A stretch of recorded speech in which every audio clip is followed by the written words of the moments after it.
Hello students, जो कल last class में अपन ने क्या था, यानी सैटरडे को जो लास्ट क्लास में क्या था वो क्या था, एम्पियर सर्किट लॉ। ठीक है, क्या था, बी डॉट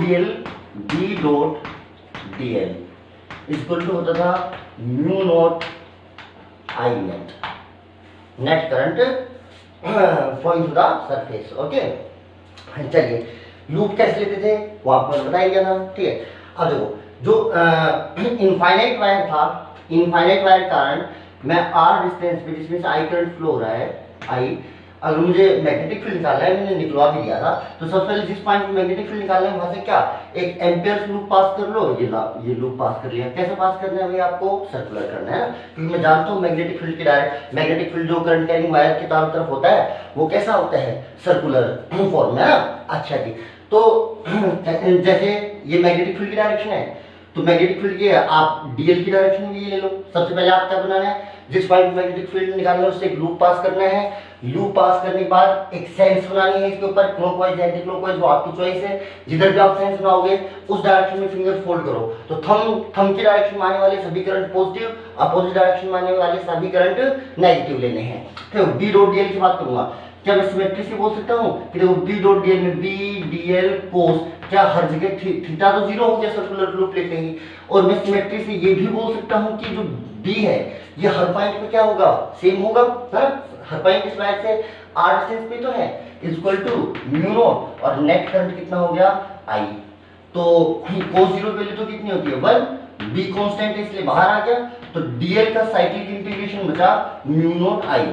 क्या डीएल सारे इस लूप के सारे एलिमेंट डीएल जोड़ोगे आप, तो क्या ये पूरे लूप की लेंथ बन जाएगी। हाँ जी, ये बन जाएगी टोटल लेंथ ऑफ लूप, जो कितनी होगी बेटा 2 पाई आर, कितनी होगी 2 पाई आर म्यू नॉट आई।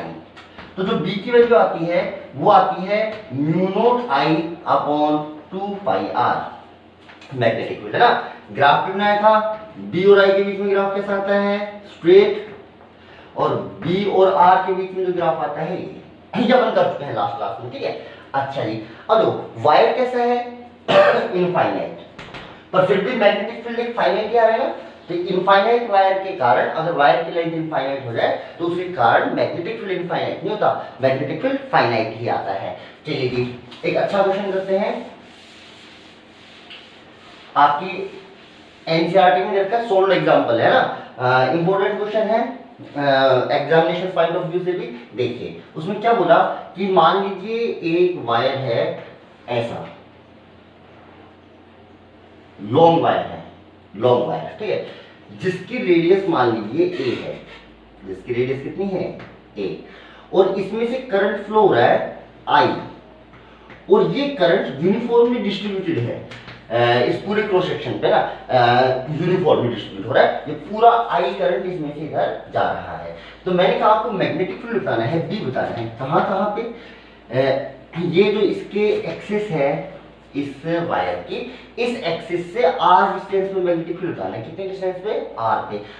अब आर डिस्टेंस, पहला केस जब आर की वैल्यू ग्रेटर देन ए हो, यानी वो इस पॉइंट, जो आपका जो पॉइंट है जिसपे मैग्नेटिक फील्ड निकालना है वो वायर से बाहर हो जाएगा। देखो आर की वैल्यू एच बढ़ाते जाओगे यहाँ तक कितनी होगी ए, और बढ़ाओगे तो यहाँ पे कितनी होगी ग्रेटर देन ए, यानी यहाँ पे मैग्नेटिक फील्ड निकालना है। दूसरा आर इक्वल टू ए पे, और तीसरा आर इज लेस देन ए पे। इन तीन जगह पे आपको मैग्नेटिक फील्ड बताना है। अच्छा जी, और मैग्नेटिक फील्ड का जो वेरिएशन है इसको ड्रॉ भी करना है ग्राफिकली। ठीक है, चलिए करने की कोशिश करते हैं। देखिए, जो मैग्नेटिक फील्ड आपको आर इज ग्रेटर देन ए पे बताना है, देखिए तो सबसे पहले ये मान लीजिए ये पॉइंट है जहां पे आप बताना है, और ये डिस्टेंस आपने ली है आर, और are is greater than A है। तो सबसे पहले क्या इससे एक लूप पास कर लूं सर्कुलर, यस सर। अब इस लूप के लिए लगाओगे तो देखो B dot DL equal to mu naught, क्या नेट करंट जो इस लूप के अंदर से करंट फ्लो हो रहा है, तो लूप के अंदर से तो पूरा वायर ही लूप के अंदर आ रहा है ना, लूप बड़ा है वायर छोटा है, तो सारा का सारा करंट इसके अंदर से फ्लो हो रहा है, कितना आ गया आई। सर्कुलर लूप है इसलिए थीटा की वैल्यू कितनी आएगी भाई 0, लिख दो भाई डी, और डीएल का इंटीग्रेशन कितना 2 pi R equal to mu naught I. तो बी की वैल्यू हो गई mu naught I upon 2 pi R, पहला केस जब R is greater than A है। दूसरा केस, जब r इक्वल टू ए हो जाएगा, तो जब r इक्वल टू ए हो जाएगा तो इस फॉर्मूले में रख दो आप r की जगह a, तो b इक्वल टू हो जाएगा mu naught I upon 2 pi a। बोलो हो गया। वैसे देखो जब r की वैल्यू a के बराबर होगी, आप या इस पॉइंट पे होगे, तो आप लूप ये वाला पास करोगे। अब भी जब पूरा वायर लूप के अंदर से जा रहा है, यस सर, एग्जैक्ट वायर का जो साइज है और लूप का साइज दोनों सेम हो गए, तो क्या चेंज आएगा, म्यू नॉट करंट कितना फ्लो रहा है आई, सही, बस डीएल का जो इंटीग्रेशन है, पहले डीएल जो पूरी लूप की लेंथ, पहले लूप की लेंथ कितनी थी 2 पाई आर, अब लूप यहां से पास करोगे तो क्या लेंथ 2 पाई ए हो जाएगी, क्योंकि अब जो आपका लूप है उसकी रेडियस कितनी बचेगी 1, तो ये कितना हो गया 2 पाई ए। ये हो गया भाई आपका सेकंड केस, है ना। अब पूरा चाहो तो यहाँ पे डीएल का इंटीग्रेशन 2 पाई ए ऐसे निकाल भी सकते हो ना। थर्ड केस, जब पॉइंट अंदर है, यानी मान लीजिए यहाँ पे है point R is less than A, तो लूप आप यहां से पास करोगे तो वही लिखोगे भाई B dot DL, B dot DL equal to mu naught I net. अब जो नेट करंट फ्लो हो रहा है लूप के अंदर से, वो आई फ्लो हो रहा है या उसका कुछ पार्ट फ्लो हो रहा है, सिर्फ उसका कुछ पार्ट इसमें से पास हो रहा है, कुछ करंट लूप के बाहर से, क्योंकि अब लूप छोटा है वायर बड़ा है, पूरे वायर में से कितना करंट है आई, पर वो सारा करंट इस लूप में से पास नहीं हो रहा है। अच्छा जी, तो इसमें से कितना पास होगा, देखो इस लूप का एरिया देखो कितना होगा पाई ए स्क्वायर, बोलो सही है। अब मुझे पता था सॉरी पाई आर स्क्वायर, मुझे पता था कि इस पूरे में से कितना करंट है आई, तो आप ऐसे निकालो कि भाई पाई ए स्क्वायर इतने एरिया में से करंट फ्लो होता है आई, तो यूनिट एरिया में से कितना होगा अपॉन पाई ए स्क्वायर, और आपको कितने एरिया में से करंट निकालना है पाई आर स्क्वायर। ऐसा अपन इसलिए कर पा रहे हैं क्योंकि करंट यूनिफॉर्मली डिस्ट्रीब्यूट है, ठीक है, इनटू पाई आर स्क्वायर। तो जो ये क्या है, ये वो करंट है जो इस लूप में से, इस एरिया वाले इस लूप में से पास हो रहा है। तो यहाँ पे जो आई नेट की वैल्यू जो आने वाली है आपकी आई नेट वो कितना आने वाला है उतना। तो बी डॉट डीएल क्या लिखोगे, देखो बी डीएल का इंटीग्रेशन कितना हो जाएगा इस बार 2 पाई आर रेडियस का लूप है ना। अच्छा इक्वल टू, अब वो आर में लिख दिया are is less than A है ना, तो अपना आप अंदर हो जाएगा। नहीं कभी ऐसा सर ये भी आर था ये भी आर है ना, वो अलग केस है, तीन अलग अलग केस है ना। B into 2 pi R mu naught I net की वैल्यू बेटा उधर से देखो I upon A square into R square, ठीक है। मेरे हिसाब से तो एक आर से एक आर कैंसिल हो गया, जो बी की वैल्यू आई वो आई mu naught I R upon 2 pi A square. याद है भाई मैग्नेटिक फील्ड। तो यहाँ पे अगर मैं आर की वैल्यू ए रख दूं, तो आर की वैल्यू अगर आप ए रख दोगे तो देखो वो ए से ए कट जाएगा, ये बचेगा mu naught I upon 2 pi A, mu naught I upon 2 pi ए, जो सेकंड वाला केस था mu naught I upon 2 pi ए। तो आर की वैल्यू ए के बराबर हो जाती है, तो यहाँ पे रख लो आर इक्वल टू ए, चाहे इसमें रख लो R equal to A, second वाला केस आपका आ जाएगा। अब आपको निकालना है वेरिएशन, ड्रॉ करना है ग्राफिकली। तो मैं रिजल्ट छोड़ देता हूं, ये कब का है आर इज लेस देन ए, ये कौन सा रिजल्ट है आर इज ग्रेटर देन ए, और ये वाला जो ऊपर लिखा हुआ है ये आर इक्वल टू ए का, ठीक है, ये आपके रिजल्ट आ गए। तो देखो आप रिजल्ट में देखोगे, अगर मैं कहूं ये आर वायर के एक्सिस से डिस्टेंस है और ये मैग्नेटिक फील्ड है, भाई ड्रॉ करो। तो सबसे पहले आर इज लेस देन ए का ये, आर इज ग्रेटर देन ए का ये। तो आर इज लेस देन ए, जब आर मान लीजिए ये ए है, ये सेंटर से डिस्टेंस ए होगी, तो जब तक आर इज लेस देन ए होगा, यानी इसके इधर आप रहोगे, इसके इधर आप रहोगे, तो ये वाला वेरिएशन होगा।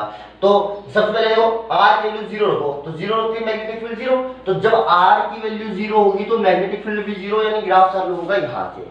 उसके बाद जब तक आर ए से कम रहेगा तब तक क्या B is directly proportional to R आ रहा है, yes sir directly proportional R आ रहा है, और डायरेक्टली प्रोपोर्शनल आ रहा है तो भाई स्ट्रेट लाइन आएगी। पर ये कब तक आएगी, जब आर की वैल्यू बढ़ती बढ़ती कितनी ना हो जाए ए के ऊपर। जब ये आर की वैल्यू ए हो जाएगी तो ये मैग्नेटिक फील्ड बढ़ता बढ़ता आपका यहाँ पे मैग्नेटिक फील्ड की जो वैल्यू आएगी वो आएगी म्यू नॉट आई अपॉन 2 पाई, ये मैग्नेटिक फील्ड की वैल्यू होगी। उसके बाद R is greater then A आएगा, तो क्या आपको इधर से पता चल रहा है B is inversely proportional to R है, B is inversely proportional to R है। तो भाई आर बढ़ेगा तो मैग्नेटिक फील्ड घटेगा, ऐसा इसके पैरेलल में जाके छोड़ देंगे इसको, कर्व है ना, कर्व है, स्ट्रेट लाइन नहीं है, इसके पैरेलल ले जाके यू छोड़ दीजिए। This is the variation of magnetic field with R. चलिए भाई और देखिए इनफाइनाइट वायर है ना, चलो और मैंने आपको बोला दो वायर है ऐसे, एक ऐसे एक ऐसे, और दोनों में करंट भी ऐसे ही पास हो रहा है, एक ऐसे है दोनों वायर, एक वायर ये एक वायर ये करंट की डायरेक्शन बता रहा है ना। अच्छा जी लॉन्ग वायर दोनों के बीच का जो सेपरेशन है वो मान लीजिए 5 मीटर है, ठीक है। इसमें से जो करंट फ्लो हो रहा है वो हो रहा है मान लीजिए 2 एम्पियर, और इसमें से जो फ्लो हो रहा है मान लीजिए 4 एम्पियर, ठीक है। अच्छा अब मैं किसी भी पॉइंट पे मैग्नेटिक फील्ड पूछूंगा तो देखो ये करंट भी डेवलप करेगा और ये करंट भी डेवलप करेगा, बोल बात समझ में आ रही है।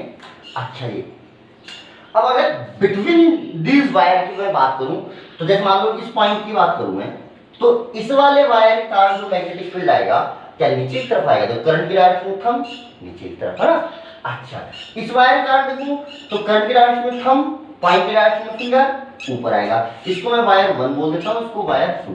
तो बिटवीन किसी पॉइंट पे देखोगे तो B2 की वैल्यू तो नीचे आएगी और B1 ऊपर आएगा, यानी दोनों मैग्नेटिक फील्ड एक दूसरे को कैंसिल आउट करेंगे, ठीक है। अच्छा अब रिजल्टेंट कौन सा बचेगा, जिसका मैग्नेटिक फील्ड अगर B2 की वैल्यू ज्यादा हुई तो नेट मैग्नेटिक फील्ड नीचे बचेगा, अगर B1 की वैल्यू ज्यादा हुई तो नेट मैग्नेटिक फील्ड ऊपर बचेगा, ठीक है। अच्छा और नेट मैग्नेटिक फील्ड होगा कितना, B net between the wires, ये होगा भाई B1 माइनस B2 लिख लो, तो B2 माइनस B1 वो तो डिपेंड करेगा कौन ज्यादा है कौन कम है। अच्छा अब दूसरी बात आप ये सोचिए अगर इनके बीच में जैसे मैं इसके पास रहूंगा तो इसका मैग्नेटिक फील्ड ज्यादा रहेगा, इसके पास रहूंगा तो इसका मैग्नेटिक फील्ड ज्यादा होगा, तो जैसे जैसे मैं इधर से इस वायर से दूर चलता जाऊंगा तो इसका मैग्नेटिक फील्ड घटता जाएगा और इसका बढ़ता जाएगा। बीच में अगर ऐसा कोई पॉइंट आया कि इसका मैग्नेटिक फील्ड घटते घटते और इसका बढ़ते बढ़ते अगर ये बराबर हो गए तो क्या नेट मैग्नेटिक फील्ड की वैल्यू 0 आ जाएगी। यस सर, आपसे ये पूछा गया find the position of point, find the position of point where magnetic field net magnetic field becomes 0, net magnetic field becomes 0। तो वो इस टाइप के सवाल आप इलेक्ट्रोस्टैटिक्स में भी किए हैं भाई। मैंने कहा कि नेट मैग्नेटिक फील्ड कितना हो जाना चाहिए 0 तब होगा जब B1 और B2 दोनों क्या हो जाएंगे सेम हो जाएंगे। कि मान लो यहां से x डिस्टेंस पे ऐसा हुआ तो अगर ये डिस्टेंस x है तो ये वाली डिस्टेंस क्या 5 माइनस एक्स होगी। यस सर ये होगी 5 माइनस एक्स अगर ये वाली x है तो। भाई मुझे x की वैल्यू बतानी है, किसकी वैल्यू बतानी है x की। मुझे पॉइंट की पोजीशन बतानी है कि वो पॉइंट कहाँ पे होगा जहाँ पे मैग्नेटिक फील्ड 0 होगा, नेट मैग्नेटिक फील्ड 0 होगा। तो मान लीजिए फर्स्ट वायर से x डिस्टेंस पे, ठीक है। अच्छा तो अब x की वैल्यू बतानी है। अच्छा मुझे ये पक्का पता है कि भाई यहाँ पे मैग्नेटिक फील्ड 0 है तो B1 बराबर B2 होगा, यानी B1 इक्वल टू B2। तो B1 इक्वल टू अगर आप B2 करते हैं तो B1 की वैल्यू मेरे हिसाब से देखो म्यू नॉट आई, इसमें करंट कितना है 2, mu naught I upon 2 pi R, R होती है डिस्टेंस कितनी है बेटा यहाँ पे x मीटर, कितनी है x मीटर, बराबर B2 हो गया होगा। B2 कितना mu naught I, I value कितनी बेटा 4 ampere, mu naught I upon 2 pi R, R ये वाली डिस्टेंस ये हो जाएगी 5 माइनस एक्स। चलो 2 पाई से 2 पाई कैंसिल कर लो, म्यू नॉट से म्यू नॉट कैंसिल कर लो और ये हो जाएगा 2 टाइम्स। अब आप सोल्व करो उसको क्रॉस मल्टीप्लाई कर दो, ऊपर तो सिर्फ 1 बचा है तो इधर क्रॉस मल्टीप्लाई करोगे तो ये होगा 5 माइनस एक्स, कितना होगा 5 माइनस एक्स, और इस x को इधर मल्टीप्लाई करोगे तो कितना हो जाएगा बेटा 2x। तो क्या x की वैल्यू मुझे 5/3 मीटर आती हुई नजर आ रही है। Yes sir. तो फर्स्ट वायर से 5/3 मीटर बिटवीन द वायर जो पॉइंट होगा उसमें नेट मैग्नेटिक फील्ड कितना हो जाएगा 0 हो जाएगा, ठीक है जी। और देखें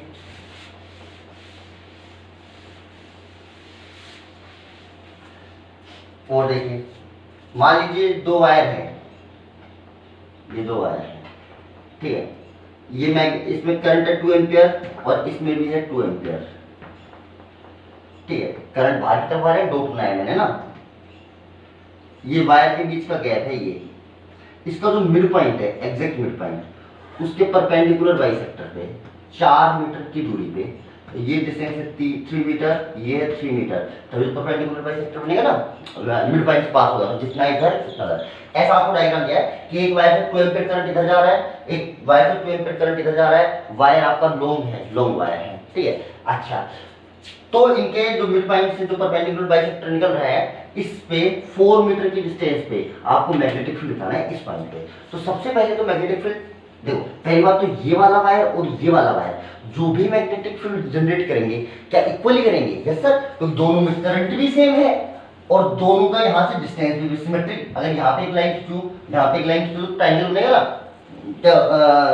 जो ट्रायंगल होंगे एक दूसरे एकदम सेम होंगे ना, तो सारी साइड देखो, ये इसकी 3 है, इसकी 4 है, ये वाली साइड 5 आएगी, 3 है, ये 4 है, ये वाली साइड कितनी आएगी बेटा आपकी 5 आएगी। तो देखो दोनों वायर में करंट भी सेम है और इस पॉइंट की दोनों वायर से जो डिस्टेंस है वो भी आपकी क्या है, सेम है, तो दोनों wire same magnetic field generate करेंगे। पहली बात, अगर फर्स्ट वायर ने बी किया तो दूसरा वायर भी कितना जनरेट करेगा, बी। अब बात ये है, अगर ये अपोजिट डायरेक्शन में आएंगे तो आंसर कितना हो जाएगा, 0। अगर ये दोनों सेम डायरेक्शन में आएंगे तो आंसर कितना हो जाएगा आपका 2b। और अगर और किसी डायरेक्शन में आ रहे हैं, मतलब कि ना तो सेम डायरेक्शन में ना अपोजिट, तो रिजल्टेंट कितना हो जाएगा 2b cos θ/2। जहां पे थीटा क्या होगा, दोनों जो b, जो दोनों के मैग्नेटिक फील्ड है उनके बीच में एंगल होगा ना, वो देखते हैं अपन निकाल के कैसे आते हैं मैग्नेटिक फील्ड। ओके, चलिए पहले इस वायर के कारण देखते हैं। देखो इस वायर के कारण अगर मैं इस पॉइंट की बात करूं तो मैग्नेटिक फील्ड की जो डायरेक्शन होगी, पहले तो आप गौर से देखते जाइए,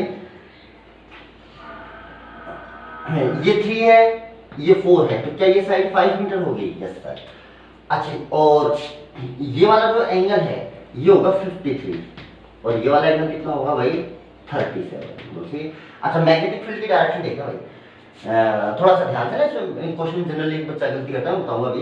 करंट किधर चल रहा है भाई, इधर है, बाहर की तरफ है ना, तो मैग्नेटिक फील्ड, तो करंट अंदर की तरफ ले लो, थोड़ा सही बन जाएगा। और क्या है, ये दोनों में, ठीक।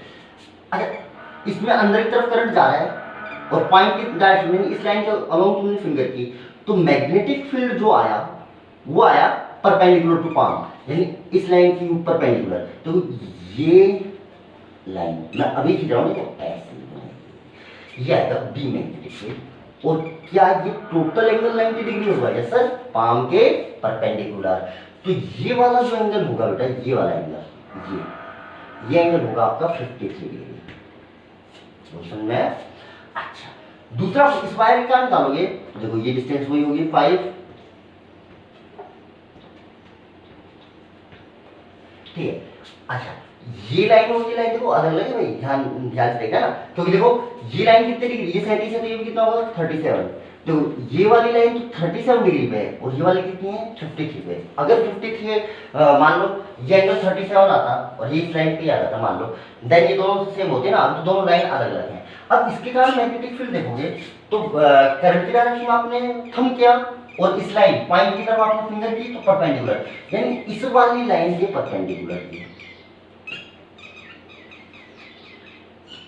ये दूसरा।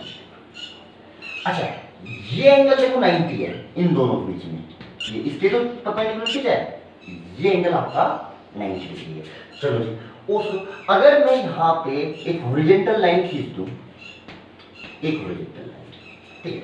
अच्छा देखो, अगर देखा जाए तो ये एंगल 53 है, तो ये वाला एंगल कितना होता है, ये वाला, ये होता है 37 डिग्री। कितना होता है, देखो इस लाइन का इस वर्टिकल लाइन से एंगल 53, तो ये एंगल कितना होगा 37। अच्छा, ये 37 है, तो ये भी कितना होगा बेटा आपका 37 डिग्री होगा। बात समझ आ रही है? आप सिमिलरिटीज लिख दिया, निकालना चाहो तो आप निकाल भी सकते हो ना। अगर इस लाइन को मैं सीधा उड़ा लूं ऐसा, तो मैं गौर से देखूंगा कि ये एंगल 53 है, तो ये पूरा 53 होगा। कितना होगा, ये पूरा 53 होगा ना। बाकी आप इधर से देख लो, ये इसके 90 डिग्री पे ये एंगल 53 है, तो ये कितना आ गया 37। अब ये 37 है, तो आप इसको भी क्या लिख लो, आप 37 लिख लो ना, इधर से देख सकते हो। चलो अब देखिए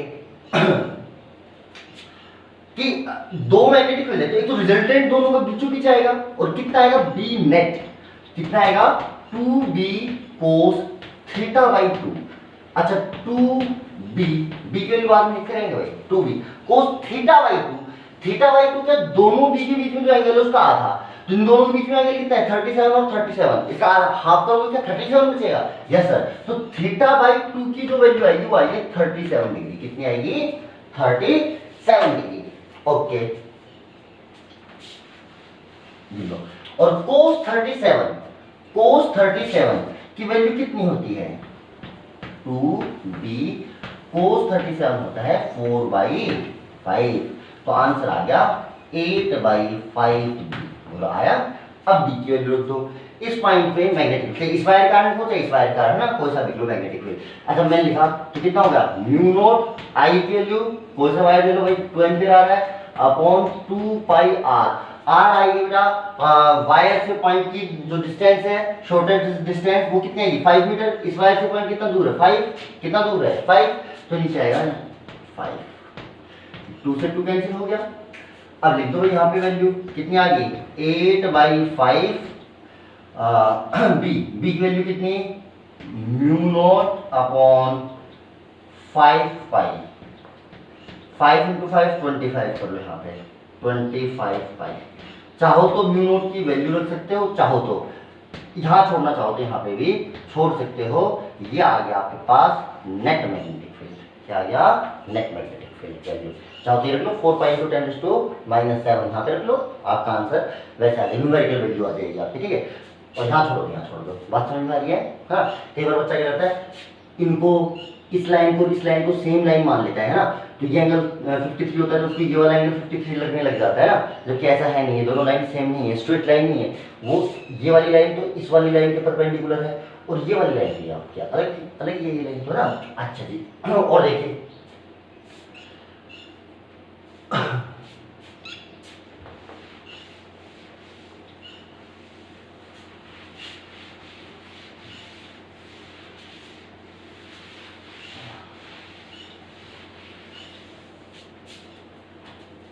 और देखिए अगला जो टॉपिक है अपना वो है सोलेनॉइड। क्या चीज है सोलेनॉइड, ओके। तो देखो सोलेनॉइड क्या होता है, सोलेनॉइड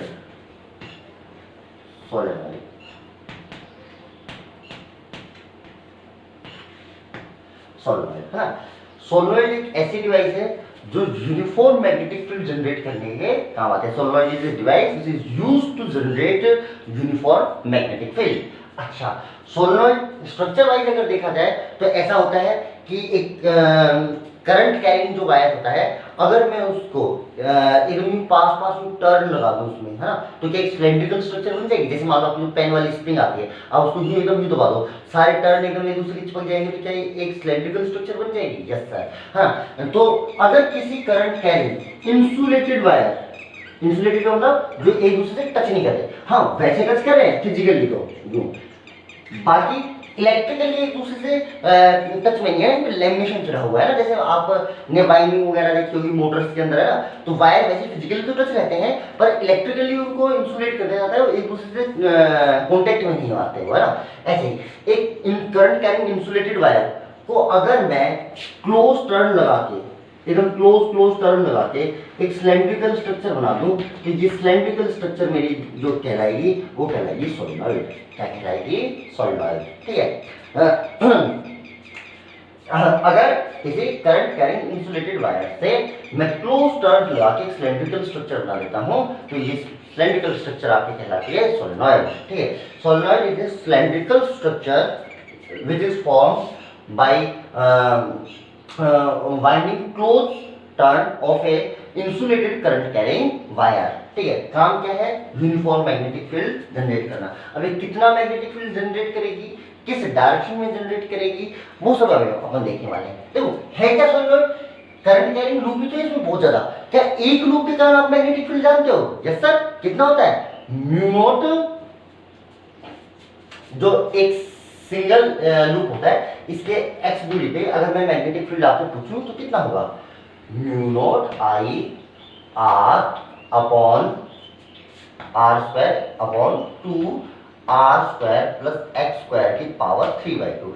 डेरिवेशन क्या था ना, जहाँ पे आर रेडियस है, क्या इतना मैग्नेटिक फील्ड आता था? ये कितने लूप के कारण था? एक लूप के कारण। अगर एन लूप लगा दिए तो मैग्नेटिक फील्ड कितना हो जाएगा? एन टाइम्स हो जाएगा।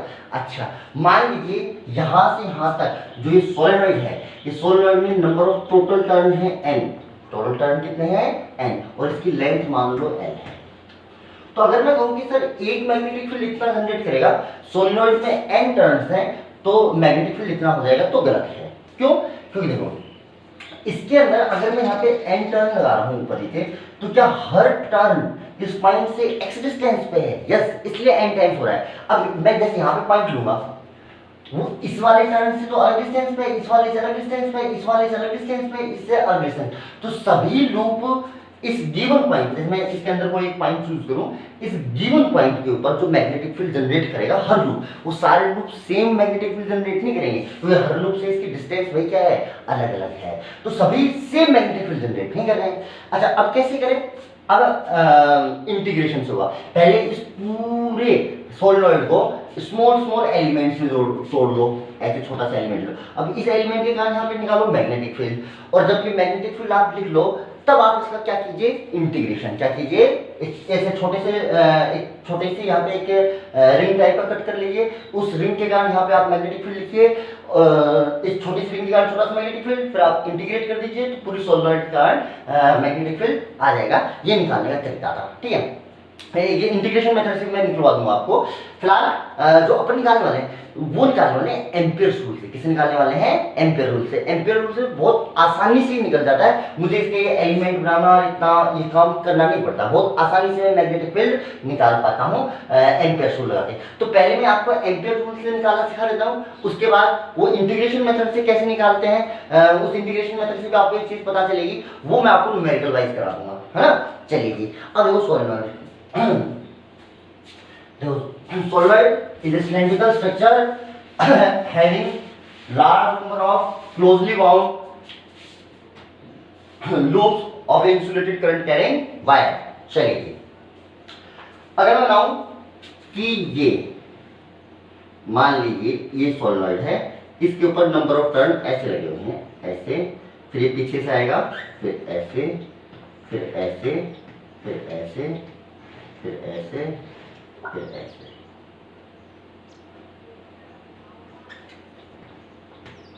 अब मैंने छोटी बनाई है, मान ठीक है, आई करंट जा रहा है, तो सभी लूप में इसमें से जाएगा, फिर पीछे से निकल के आएगा, फिर इसमें जाएगा, फिर इसमें जाएगा, फिर इसमें जाएगा, फिर इसमें जाएगा, ठीक है। अच्छा जी, ये रेडियस है सोलेनॉइड की, और ये मान लीजिए लेंथ, ठीक। अच्छा, अगर मैं देखूं तो ये एन लूप है। अब मैग्नेटिक फील्ड की डायरेक्शन लूप के कारण देखो पहले वाले लूप में इधर से करंट जाएगा और पीछे की तरफ चला गया करंट, तो फिंगर फोल्ड करी तो इधर आया मैग्नेटिक फील्ड, आया। Yes sir. क्या सभी टर्न्स में ऐसे ही करंट जा रहा है? Yes sir. तो क्या सारे मैग्नेटिक फील्ड इसी डायरेक्शन में डेवलप करेंगे? Yes sir. अब सभी इस डायरेक्शन में डेवलप करेंगे तो नेट मैग्नेटिक फील्ड भी इसी डायरेक्शन में रहेगा। तो पहली बात, अगर मैं कहूं मैग्नेटिक फील्ड की डायरेक्शन चाहिए सोलेनॉइड के अंदर, तो कोई भी एक टर्न पकड़ लीजिए जिसमें करंट की डायरेक्शन आ रही है, उस डायरेक्शन में आप फिंगर फोल्ड कर लीजिए, थंब आपको मैग्नेटिक फील्ड की डायरेक्शन आएगा। तो यहाँ तो मैग्नेटिक फील्ड की डायरेक्शन, तो जिधर जो ये आपके टर्न्स हैं इनके अंदर जिधर करंट फ्लो हो रहा है उधर आपने फिंगर फोल्ड की राइट हैंड की थमाया इधर, तो नेट मैग्नेटिक फील्ड तो इधर जनरेट होगा, वो अलग बात है, ठीक है। अच्छा जी, और देखिए अगर मैं इसको सोलेनॉइड को ऐसा बना लूं कि देखो ऊपर से देखो करंट प्लेन के अंदर जा रहा है, तो यहाँ पे क्रॉस लगा दो। अच्छा, फिर वो नीचे से निकल के क्या प्लेन से बाहर आ रहा है, तो नीचे की तरफ लगा दो भाई डॉट, है। यानी सारे लूप ऐसे हैं, इसमें ऊपर से करंट जा रहा है, नीचे से बाहर आ रहा है, यानी सारा करंट इस टाइप का है ना, ऐसे। तो ये सोलेनॉइड क्या आप थोड़ा मैंने खोल के बना दिया ना, थोड़ा दूर दूर बना दिया है, थोड़ा गैप दे देखे ना, डायग्राम आपको आसानी से समझ में आएगा। अच्छा जी, अब देखो ये क्रॉस, ये डॉट, ये क्रॉस, ये डॉट। अब देखिए अगर मैं इस पॉइंट की बात करूं, इस पॉइंट की, तो मैग्नेटिक फील्ड जो ये ऊपर वाले वायर हैं इनके कारण क्या डायरेक्शन आएगी सर? करंट तो अंदर, तो मैग्नेटिक फील्ड किधर आएगा? इधर। और इन वायर के कारण जो इस पॉइंट मैग्नेटिक फील्ड आएगा वो किधर आएगा भाई? इधर आएगा, मैग्नेटिक फील्ड इधर आएगा। तो दोनों मैग्नेटिक फील्ड अपोजिट आ रहे हैं, यस सर। तो क्या ऊपर नेट मैग्नेटिक फील्ड जीरो हो जाएगा? नहीं सर, जीरो तब होगा जब ये बराबर भी होने चाहिए। क्या होने चाहिए? बराबर। अच्छा, अब इन वायर्स और इन वायर्स में मैग्नेटिक फील्ड ज्यादा कौन जनरेट करेगा? जो पास में होगा। पास कौन सा है? ये मान लीजिए इसने डेवलप किया B1 और इसने किया B2, तो B1 is greater then B2 होगा, क्योंकि 1 वाले वायर पास में है और 2 वाले वायर दूर है ना। अच्छा, फिर भी अगर मैं कह दूं कि R बहुत कम है, R बहुत कम है, तो ये डिस्टेंस दोनों वायर, जैसे हमारी बहुत पतली सोलेनोइड है ना ऐसी, तब इस अब ये पॉइंट यहाँ पे मैग्नेटिक फील्ड निकालना है, तो इससे डिस्टेंस ले लो, इससे ले लो, लगभग क्या है? सेम है ना।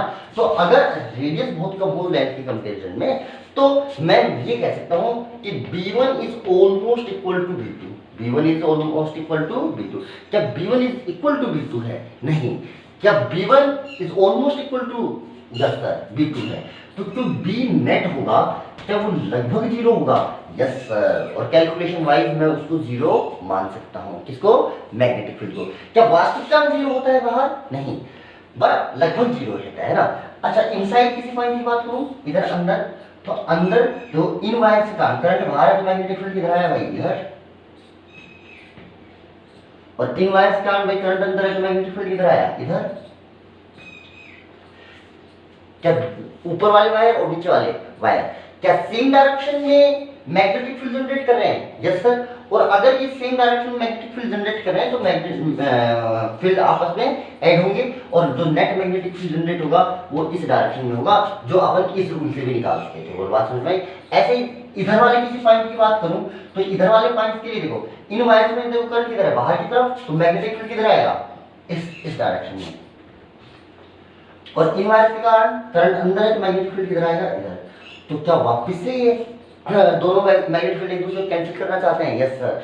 और बी की जो नेट जो मैग्नेटिक फील्ड होता है वो ऑलमोस्ट आउटसाइड द सोलेनोइड कितना होता है? जीरो। क्या एग्जैक्टली जीरो होता है? नहीं सर। क्या ऑलमोस्ट जीरो होता है? Yes sir, outside the solenoid. ठीक है। अच्छा, अब मैं मैग्नेटिक फील्ड लाइन बनाता हूँ सोलेनोइड के लिए। मैग्नेटिक फील्ड लाइन कैसे बनेगी? ठीक है, अब देखिए,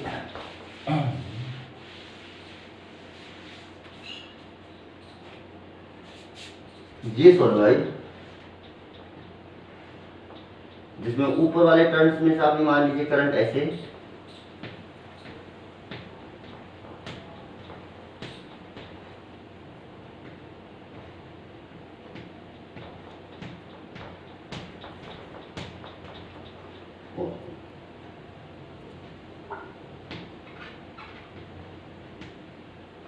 नीचे डॉट है, ऊपर आपके क्रॉस है। ठीक है, तो मैग्नेटिक फील्ड है, तो मैग्नेटिक फील्ड की डायरेक्शन कौन सा पहले? इधर आ गई, तो इधर देखो, इधर आ गई, तो मैग्नेटिक फील्ड लाइंस, इसके अंदर कैसा मैग्नेटिक फील्ड जनरेट होता है?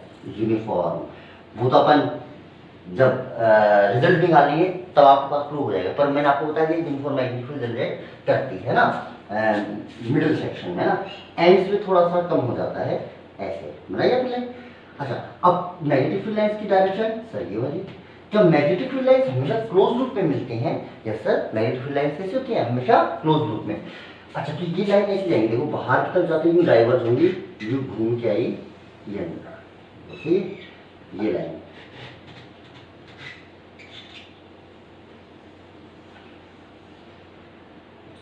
तो बाहर की साइड में गैप ज्यादा होगा? यस सर, है ना, क्योंकि मैग्नेटिक फील्ड बहुत कम है, तो लाइन्स दूर दूर है, अंदर मैग्नेटिक फील्ड ज्यादा है, इसलिए लाइन पास पास है ना। ऐसे देखो, इधर से मान लेना,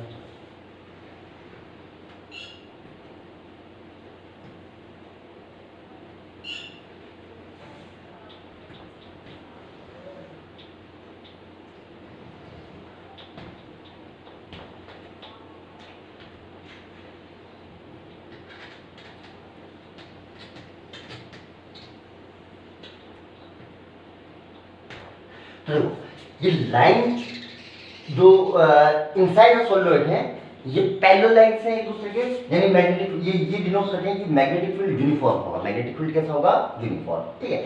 अच्छा जी, पर जैसे ये एंड्स के पास आ रही है, तो क्या लूप तो क्लोज बनेगा कि लाइन बाहर की तरफ मुड़ेगी क्या? Yes sir. तो देखिए लाइन के बीच में सेपरेशन थोड़ा सा बढ़ रहा है, तो लगभग जो अगर मैं इनसाइड बात करूं यहाँ से लेके यहाँ तक की, ठीक है, तो जो मैग्नेटिक फील्ड रहता है वो रहता है यूनिफॉर्म, बस एंड्स पे आके थोड़ा सा मैग्नेटिक फील्ड लाइन डाइवर्स हो जाती है, और डाइवर्स हो रही है, लाइन के बीच में गैप बढ़ रहा है, इसका मतलब मैग्नेटिक फील्ड घट रहा है।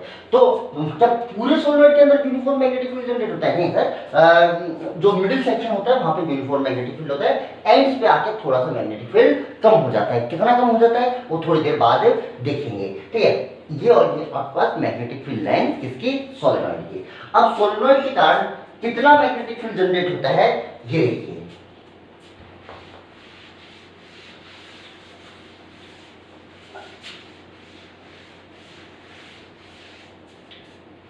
मान लीजिए ये कोई सोलेनोइड है, ऊपर क्रॉस नीचे डॉट, जितने क्रॉस बनाओ उतने ही डॉट बनाना है ना। ऐसा हार्ड एंड फास्ट में कोई गिनने वाला बैठा नहीं है, पर फिर भी आप क्योंकि जो टर्न ऊपर से गया है वो नीचे से वो उतने टर्न निकलेंगे ना, तो जितने ऊपर बनाओ। और मैं कह रहा हूँ कि हमेशा आप ऐसी हैबिट डालो कि एक क्रॉस लगाओ और उसके नीचे एक डॉट लगाओ, फिर क्रॉस फिर डॉट, फिर क्रॉस फिर डॉट, फिर क्रॉस फिर डॉट, फिर क्रॉस फिर डॉट, फिर क्रॉस फिर डॉट, इस टाइप से आपके बन जाएंगे, ठीक है। अच्छा, सबसे पहले मैग्नेटिक फील्ड किधर होगा भाई, इधर, तो एक अंदर मैग्नेटिक फील्ड बनाना,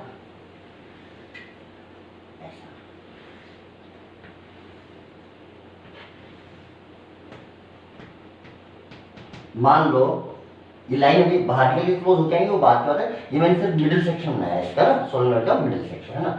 अच्छा, मान लीजिए सोलेनोइड की रेडियस r है, इसमें total number of turn n है, और जो इसकी लेंथ है वो मान लीजिए l है, ठीक है। तो number of turn per unit length को स्मॉल n से लिखा गया total number of turn upon total length, ठीक। इसके बाद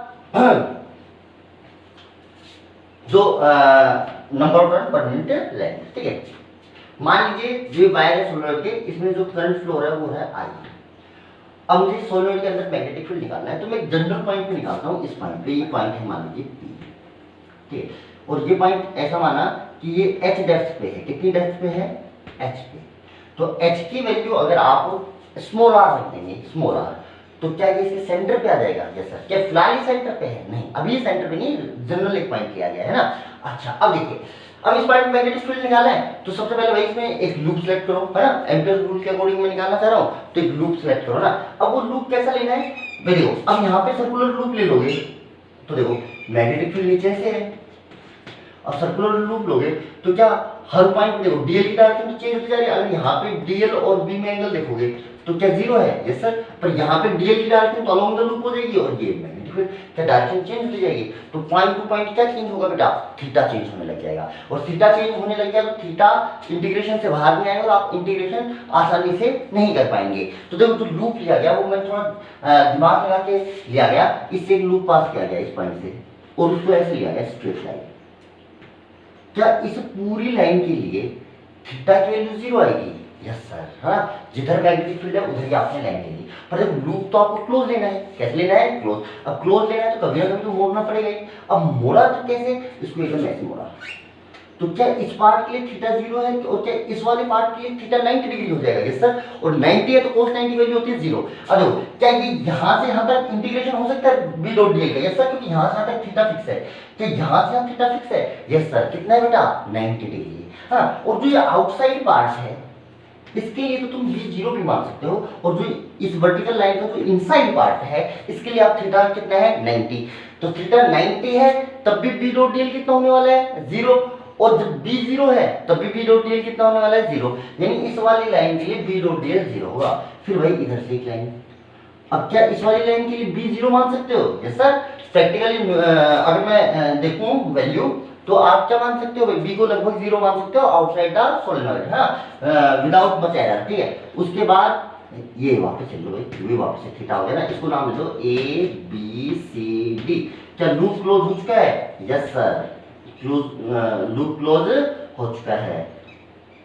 इतनी पॉइंट पे मैग्नेटिक फील्ड निकालना था जो यहाँ से एच डेप्थ पे था, और ये लूप कैसा लिया आपने, ये एक रेक्टेंगुलर लूप है, कैसा है, रेक्टेंगुलर लूप। तो भाई अब लगाया मैंने एम्पियर्स लॉ, एम्पियर्स लॉ के अकॉर्डिंग बी डॉट डीएल का cyclic integration mu naught I net होगा। ठीक है, अच्छा जी।